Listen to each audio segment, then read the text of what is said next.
लोग देखते हैं क्वेश्चन नंबर सेकंड को किस तरह से हल करते हैं।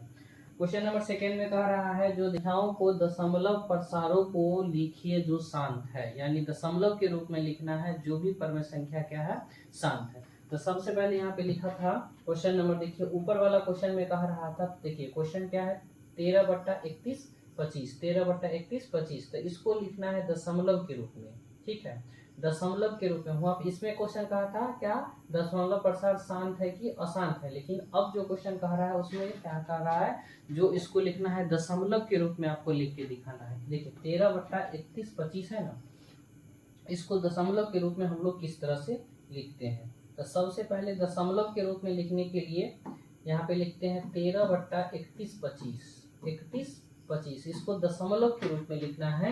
तो देखिए पहले जांच करना है जो शांत है कि नहीं है। तो देखिए जांच करने के लिए p/q के रूप में होना है, और q के स्थान पर जो भी संख्या है उसको फैक्टर तोड़ के देखना है जो वह शांत है कि नहीं है। तो देखिए शांत होने के लिए हम 5 से लगाते हैं, 5 6 30, ठीक है, उसके बाद 5 दूना 10 और 25 25, फिर 5 से लगाएंगे, 5 1 5, 5 दूना 10 25 25, फिर 5 से लगाएंगे तो 25 25, यानी 25 पंचे 125, और 5 से लगाएंगे तो 25 25, यानी यहाँ पे हम क्या देख रहे हैं, इसको कैलकुलेशन करने के बाद हमको कितना आ गया। तो यहाँ पे देखिए कैलकुलेशन करने के बाद आपको आया है 13/5 to the power 5, 5 to the power 5, यानी इसका दशमलव प्रसार क्या होगा, शांत होगा। अब शांत है तो कहता है दशमलव के रूप में लिखना है। तो देखिए दशमलव के रूप में लिखने के लिए हम क्या करते हैं, नीचे में 0 बनाते हैं ताकि हमको डिवाइड करने में आसानी हो।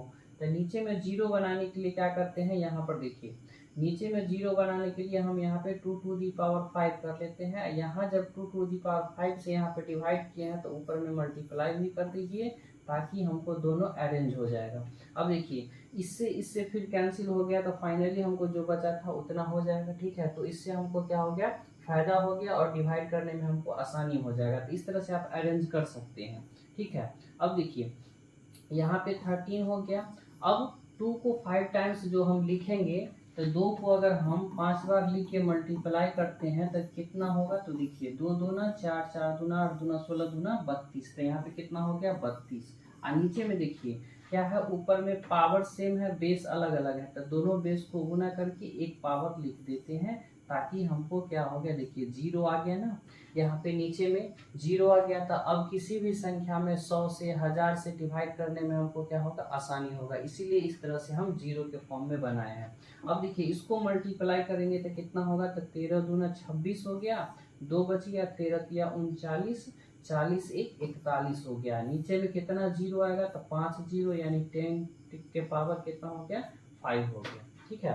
अब 10 के पावर 5 हो गया। अब इससे क्या करना है, उसमें हमको डिवाइड लगाना है। डिवाइड लगाने का मतलब देखिए यहाँ पे अभी तो लगेगा नहीं, तो हमको क्या करना पड़ेगा, 0 दशमलव लगाना पड़ेगा। और देखिए 5 अंक ऊपर होना चाहिए, नीचे में 5 अंक, तो ऊपर में भी 5 अंक चाहिए। तो 5 अंक नहीं है तो दशमलव लगा के 0 0, ठीक है। उसके बाद कितना बार में लगेगा, 416 बार में लगेगा। तो यह जाके आपको क्या हो गया, दशमलव के रूप में हो गया। तो इसमें जितना भी क्वेश्चन है, फर्स्ट नंबर क्वेश्चन में सारा क्वेश्चन को इसी तरह से आपको जो भी शांत है उसको दशमलव के रूप में आप इस तरह से आसानी से लिख सकते हैं, ठीक है। तो चलिए